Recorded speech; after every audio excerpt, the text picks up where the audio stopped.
నమస్తే, welcome to prime nine desk analysis. నేను మీ బ్రహ్మనాయుడు. జనసేన అధినేత ముఖ్యమంత్రిగా చూడాలనేటువంటి ఆశతో ఉన్నటువంటి జన సైనికులు కానీ, అదేవిధంగా జనసేన పార్టీ నేతలు కానీ అనేక రకాలుగా విశ్వ ప్రయత్నాలు చేస్తున్న పరిస్థితి ఉంది. అదేవిధంగా చాలామంది జనసేన పార్టీకి చెందినటువంటి నేతలు గతంలో కూడా జనసేన అధినేత ముఖ్యమంత్రి కావాలంటూ హోమాలు కూడా జరిపించే పరిస్థితి ఉంది.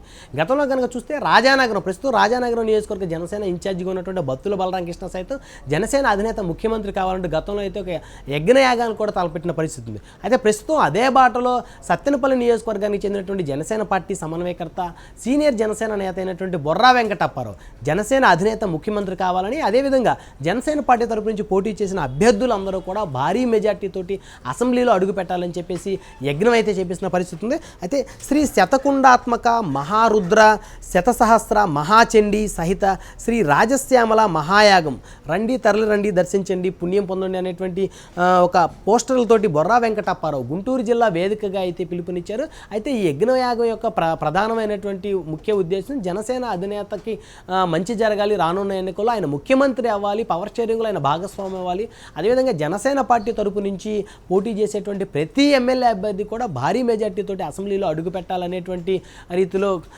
జనసేన నేత బొర్రా వెంకటప్పారావు అయితే ఈ యజ్ఞ మహాయాగానికి అయితే పిలుపునిచ్చారు.